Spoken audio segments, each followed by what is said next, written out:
Hello, everyone. Ben Buckland on the campus of Waynoka Schools. We're in the confines of the agriculture department, and I am with the FFA reporter, Cannon Wyatt. How are you? I'm great, Benny. How are you? I think okay. It's good to see you today. I have a question for you. Are you ready? Yes, absolutely.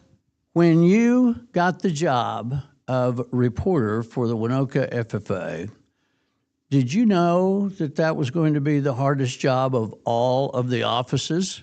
No, I was not aware of all, but I've been enjoying it so far. So the way this is done, for those of you that don't know, is the students don't get to nominate each other. They are presented what their jobs are going to be. So going in, you just know, well, whatever job I get, somebody's had it before and they'll help me with it. Has that happened? Yes, it has. My mom's helped a lot, and so have other people. It's pretty, there's a lot. Are you working on, now we are toward the end of the fiscal year, of the calendar year, So we've got a ways to go in the school year, so you've still got a lot of work to do, but you've done quite a bit? Yes, I have. I've been laminating and working on getting everything ready for my scrapbook, but I haven't quite started putting my scrapbook together yet. The scrapbook she's talking about will be inches tall. It's a big deal. And there is a state competition, and this FFA chapter, this Waynoka FFA chapter, has a history of being, well, always in the top 5, lots of times in the top 3, and several times have been the champions of this particular area. Yes, I'm very excited. I'm hoping to place at least top 3 and really hoping to get number 1. So one of the wonderful things about both 4-H and FFA is that they are national organizations. So statewide, they're very busy. Nationally, they're very busy. And you meet a lot of people that you never would meet if it wasn't for this. I've made so many friends through FFA. It's crazy. I think I've made more friends in FFA camps and going to FFA events than I have any other time of my life. This is kind of a subjective question, so it might not be totally fair, but then the fair comes once a year, and it's already over this year, so here we go. What's the favorite thing that you have gained from being in FFA, your very favorite thing that you have enjoyed or appreciated the most?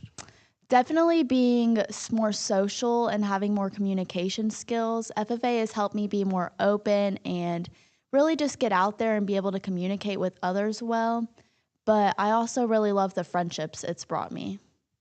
So you'll go forward in your education, and the social skills are going to be necessary. Because you're going to be transplanted again. You're going to be on a college campus somewhere, I would imagine. Yes, I hope to go to Northwestern after I graduate.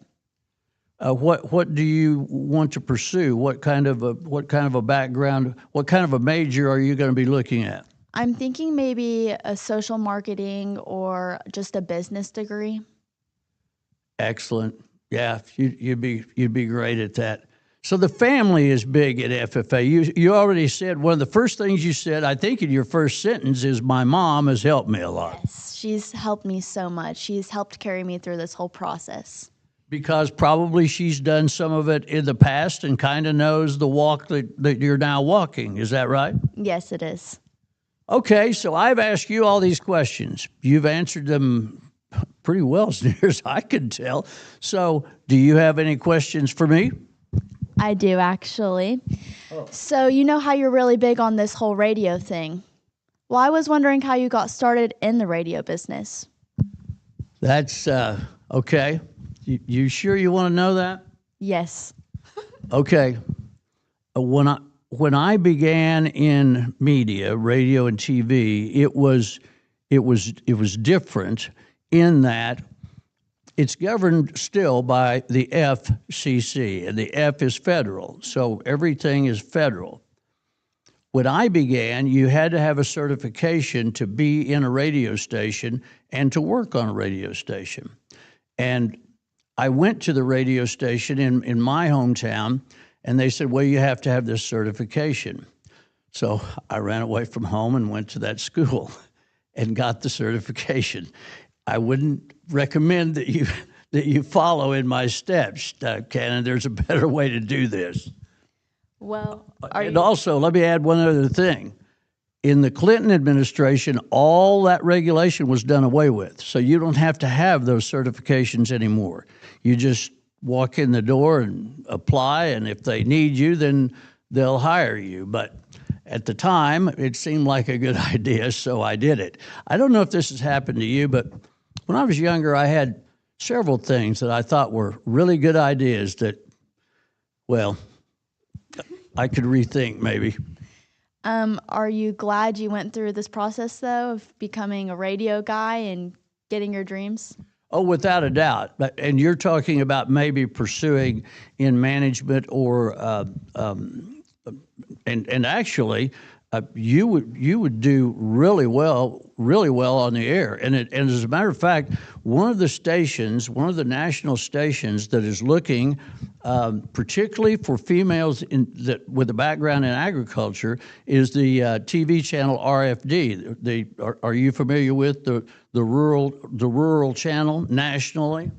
I am not, unfortunately. Well, maybe that'll be in your future because they are staffing up nationally now. They're on the air nationally, and they're staffing up to with people who have a background in agriculture, in rural life, actually, which, as you know, is agriculture. Yeah.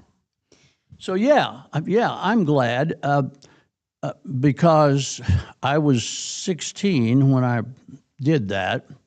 And obviously, you can see I'm past 16 and still doing radio and TV. So, yeah, it's been good to me.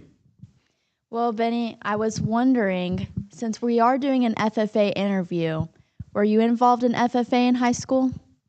Oh, yeah. One of the probably the best thing that happened to me, and I don't know how you are, but to me, things happened.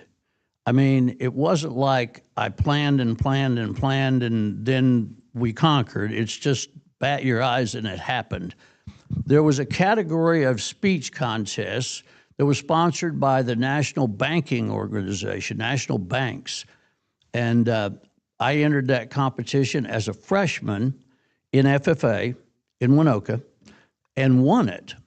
And it gave me openings down the road. It brought with it a scholarship, as a matter of fact, for my later education. So, yeah, I was deep in FFA. We had a good livestock judging team. We had a good crop judging team. We had a good pasture judging team. I'll tell you one thing that I'm pretty sure is correct. It's just something I think, but when it comes to those judging teams, we would have never won the national events that we did without the push of our parents, because we weren't all that excited about going out at 6 in the morning and looking at somebody else's cattle over and over and over. But the dads in this community, in the Waynoka community, pushed us, brought their cattle in, pinned it up for us to be able to look at with experts there to tell us what we were looking at. And we wouldn't have done that on our own as students. We wouldn't have. Yes, I agree. I think parents have a really beneficial impact on our lives as kids, and not even as kids, but as adults and as we're growing in life. And my mom, myself, she's pushed me to do everything I've accomplished in FFA and more. And I don't know if I would be anything without my mom. Well, you look like your mom and you sound like your mom, and that's all good. So it's got to be beneficial so far. So you're the reporter of this Waynoka FFA chapter, and you're going to pursue FFA further, I believe. If you could pick an office to become, which one would you rather have?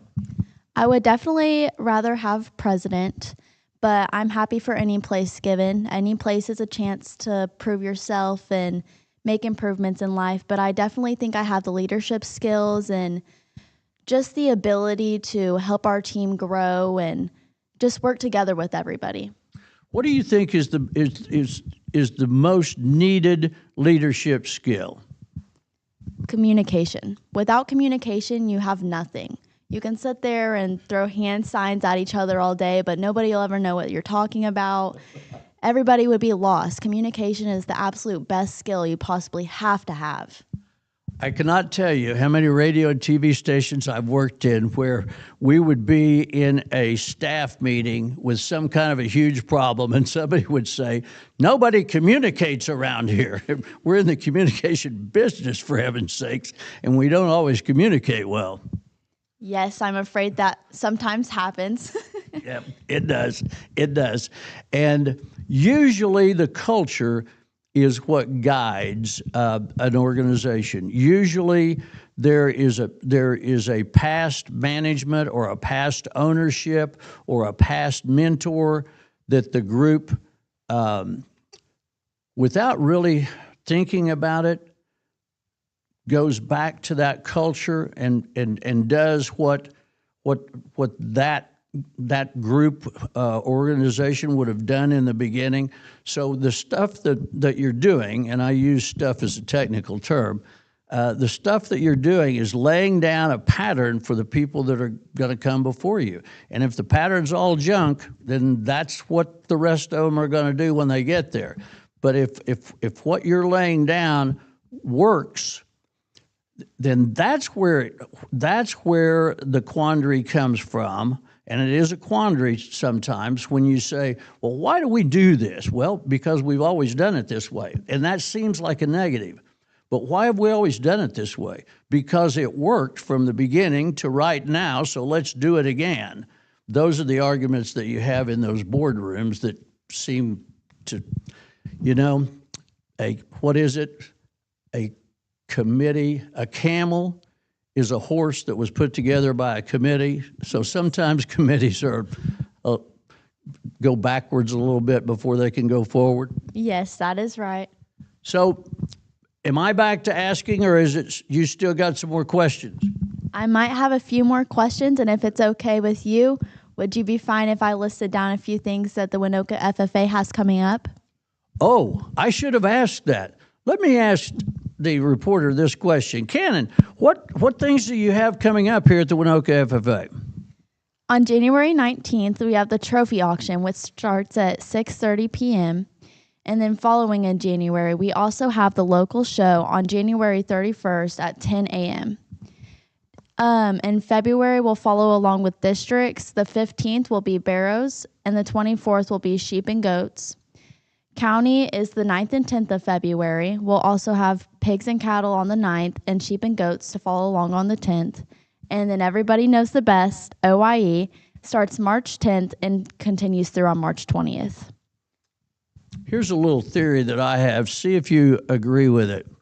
As the local show goes, so goes the county. As the county show goes, so goes the district. As the district show goes, so goes the big show, OYE. So the local show is incredibly important. It is. It's really the landmark of the whole thing. And this FFA chapter is kind of known for having a good, really good local show. We do. We have an absolutely wonderful local show. And I should say 4-H too, because those competitors are in there with you, with their animals, and they're tough. Yes, our 4-H group is very hardworking, and they're really involved. Well, that was good. You got any more? I have one more question for you, Benny. Ready. How did FFA impact your life altogether? I think you covered that. I think the communication skills. No. The camaraderie, the meeting before the meeting, and the meeting after the meeting. You know, when you're in the bus going to the place that you're gonna do this convention or conference or workshop or whatever it is, it's like sports in that area. I tell people, when I get a chance, no matter if your kid is a good athlete or not, put them in sports, because there's only going to be let me tell you, of all of the people that have played ball at Northwestern in Alva, only a couple of them have made a living at it. Chip Myers as a professional athlete, and then we've had a couple of basketball players. But generally, you're going to do most of your sports in high school. Not very many are going to go on and play sports in college, and then not very many at all pro. But I tell people, put your kids in sports, because it's not really, the game is important, but the bus ride there, the practices, the people that you hang out with, the people that you get to know that you can depend on, and then those that you go, that's a little sketchy, and that's a part of life too, you know? So I think that's the most important thing that I've gotten, is to be a part of the deal, no matter what the deal was. I may not have been the main participant in it, but to be a part of it has helped me. Yes, I agree. I feel like the road there is the most important process of the whole thing. Without the road, you wouldn't have anything to build off of. Do you get what I mean? I do. Look at how versatile you are. I mean, the last time I saw you, when you arranged for this interview, you were a cheerleader at a basketball game, and that wasn't a terrible amount of hours ago. I mean, we go pretty quick, and we change what our role is as we go along, and adapt to it the best we can. You're doing pretty well at it. I think so. So this is Cannon Wyatt. She is the reporter for the Waynoka FFA, and she's putting together a part of what she has to report on for the year. She does some amazing things. That thing in the newspaper, that's really good stuff. I work really hard to get in an article in the newspaper to Alva and Woodward if I can, at least every week. And it's in there because I see it. It's my biggest thing. It's probably my most favorite thing I love about being the FFA reporter so far, was getting to write about what all we've accomplished as an FFA chapter, and just letting people see what we really do. And most of it is behind the scenes. So like when we came in to set up for this, we walked past a classroom that was working. I unloaded in a shop, by a shop where welding is being taught. And I mean, most of it goes on behind the scenes, but because of people like Cannon, you get to read about it and see and listen. So thank you for letting us do this. Thank you, Benny. It's good that we have these chats, and I'm glad that you joined us. We'll be back the next time.